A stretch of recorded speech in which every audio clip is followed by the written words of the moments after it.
Buenos días, déjeme, le repito aquí un poco un resumen de lo que acabo de decir en el primer comentario de esta mañana en Café con Forex. El punto interesante del día de hoy, pues ver si realmente Grecia presenta la petición de ayuda de su programa de rescate, la extensión de este rescate con sus obligaciones. Recuerde que los ministros de finanzas de la eurozona decían que tenía que ser creíble la petición como para que se reunieran y pudieran dialogar este viernes sobre este tema. Varoufakis dice que ve progresos en la negociación con sus acreedores y que si el clima sigue como está hasta ahorita, pues que paso a paso están avanzando para precisamente este jueves presentar la solicitud y el viernes probablemente tener inclusive la aprobación. Lo que sí es que el día de ayer el Banco Central Europeo da un poquito de aire a esas esperanzas, anunciando que aprobaba 68.300 millones, fíjese usted, del financiamiento ELA, de emergencia, a lo que son los bancos en Grecia, que se dice que por cierto esta cantidad es ligeramente menor a lo que estaba pidiendo el Banco de Grecia para hacer frente a la fuga de capitales que se está viviendo en los bancos de Grecia. ¿Cómo no? Si yo fuera griego estaría sacando mi dinero con carretilla también, o con lo que se pudiera, porque la verdad es que las cosas no están para menos allá en Grecia. Y bueno, pues con esto dicen que lo que le prestaron tiene una vigencia de 2 semanas, como normalmente pasa con estas revisiones al ELA, pero de alguna manera la revisión que le hacen con la aprobación de los 68.300 millones duraría aproximadamente como una semana, a pesar de que aumentaron sobre los 65.000 millones que tenían anteriormente, ¿no? Entonces hay ahí por lo menos una semana de aire para Grecia en lo que se fija esta extensión de su programa de financiamiento, que era un punto donde se esperaban las primeras presiones sobre el gobierno de Grecia. Ahí le lanzan un guiño, vamos a ver si no le pasa como a Italia, ¿no? A Grecia, que de repente le lanzaron el guiño y esos aprovecharon mal.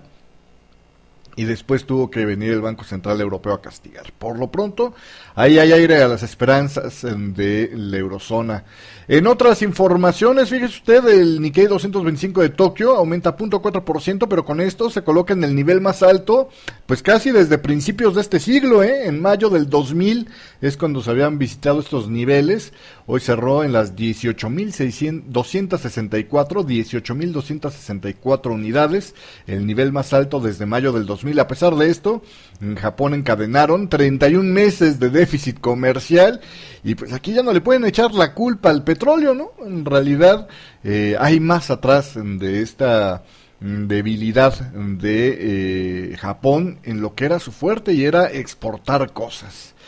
Continuando con otras cosas, en Francia los precios de consumo se reducen agudamente, un ritmo, por cierto, que no se veía desde el 2009, según los datos publicados. El índice de precios al consumidor bajó en enero 1% mensual y 0.4% interanual. Ahí también las cosas siguen estando preocupantes. Y por otro lado, Standard & Poor's, o bueno, más bien, Australia se lleva una advertencia por parte de Standard & Poor's por el presupuesto que estarían aprobando. Con la caída de las materias primas simplemente no se pueden dar ese presupuesto que se está pues entreviendo que van a aprobar, decía Craig Michaels del Standard & Poor's, y eso ha estado poniendo algo de presión al dólar australiano, que rebota de la parte superior de una franja que había estado sosteniendo en las últimas semanas, una zona crítica, digo yo en mis análisis diarios técnicos de 7 pasos, y bueno, pues rebotó justo del máximo de esa franja y estamos en esa zona todavía el día de hoy. Pero bueno, pues ahora con esta noticia, que por cierto también esto junto con la divergencia en las rutas que tienen los bancos centrales de estos dos países, están colocando al dólar neozelandés en máximos pues de casi toda su historia con respecto a el dólar australiano. Son marzos que no se veían desde 1985. Vamos, los encopetados eran los últimos que estaban viendo estos precios antes de ahora. Y también, pues el otro punto interesante, la famosa reunión por parte de la Federal Open Market Committee de Estados Unidos, el Comité de Política Monetaria de la Fed,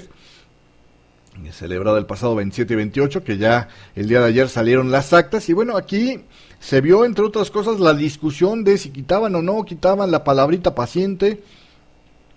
del texto de los comunicados que hace precisamente cuando emiten política monetaria, y pues el temor que tienen de retirar una simple palabrita me parece que es una señal en sí ya que también podrían estar intentando prolongar un poco más el tiempo antes de anunciar el siguiente paso lógico en la normalización de la política monetaria de la Reserva Federal, que es realmente regresar a unas tasas un poco más altas, es decir, empezar a subir gradualmente la tasa de interés. Se mostraron mucho más preocupados en la discusión, o al menos esto es lo que el mercado percibió de estas actas, que están mucho más preocupados en cuanto a los posibles vientos en contra que vengan, que por lo de Grecia, que por lo de Rusia, que por el enfriamiento de la economía a nivel mundial, que en realidad por los avances obtenidos, que son también muy cuantiosos en el mercado laboral y la fuerza que está tomando la economía de los Estados Unidos. Entonces ahí también hay más presión para el dólar, pero que sigue estando en un rango donde todavía no es definitivamente bajista, aunque sí que ha estado tocando y presionando hacia la baja en las últimas sesiones, sobre todo el día de ayer después del anuncio que se estaba dando.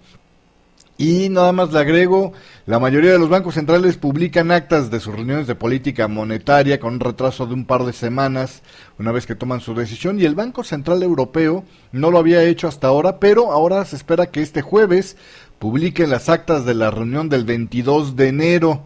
Y bueno, pues vamos a ver cómo esto puede impactar el día de hoy al euro, además de todo lo que está pasando. Esto es básicamente lo que está centrando la atención en esta jornada, que fuera de estos detalles, pues la verdad es que tendría poco en la agenda macroeconómica proyectado.